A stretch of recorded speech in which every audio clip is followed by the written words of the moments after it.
Bonjour depuis Jérusalem. Un parc de jeux au terminal 3 de l'aéroport Ben Gourion à Tel Aviv. La société Babylon Park a remporté l'offre d'appel pour l'exploitation d'un nouveau complexe de loisirs au terminal 3. Une première en Israël, jamais un parc de jeux n'avait été installé à l'intérieur d'un aéroport du pays. Le futur espace prendra place dans la zone E du terminal et s'étendra sur environ 150 mètres carrés. L'ouverture de ce complexe s'inscrit dans une tendance observée dans de nombreux grands aéroports internationaux où les zones commerciales traditionnelles sont progressivement complétées par des espaces de divertissement destinés à transformer le temps d'attente en une véritable expérience de voyage. Le projet intervient également alors que l'aéroport Ben Gourion poursuit un important programme de modernisation du terminal 3. Plusieurs chantiers en cours sont prévus, notamment l'agrandissement des espaces passagers, l'extension des zones commerciales et de restauration, ainsi que la création de nouvelles infrastructures destinées à faire face à l'augmentation attendue de nombreux voyageurs dans les années à venir. Et puis nous passons à une nouvelle religieuse. La custodie de Terre Sainte a célébré son protecteur, saint Antoine de Padoue.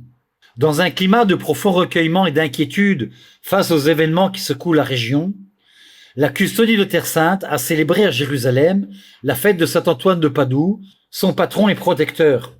Les vêpres ont été présidées par le père custode, le frère Francesco Lelpo, qui a béni et distribué le pain de saint Antoine de Padoue, selon la tradition, un geste simple mais bouleversant.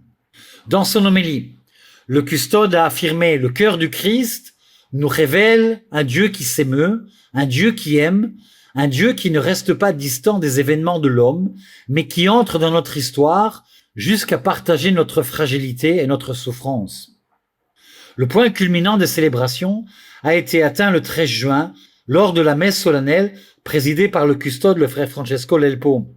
À la célébration étaient présents Monseigneur Choumali et Monseigneur Marcuzzo, représentant du patriarcat latin, ainsi que le vicaire de l'église melkite et plusieurs religieux des églises orthodoxes, ainsi que de nombreuses autorités civiles.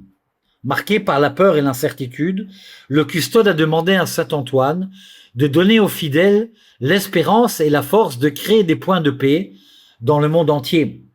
Dans l'après-midi, le custode a pris part aux célébrations dans la paroisse de saint Antoine de Padoue à Jaffa, où la communauté locale a fêté l'événement par une procession menée par les scouts et célébré ensemble un dîner partagé.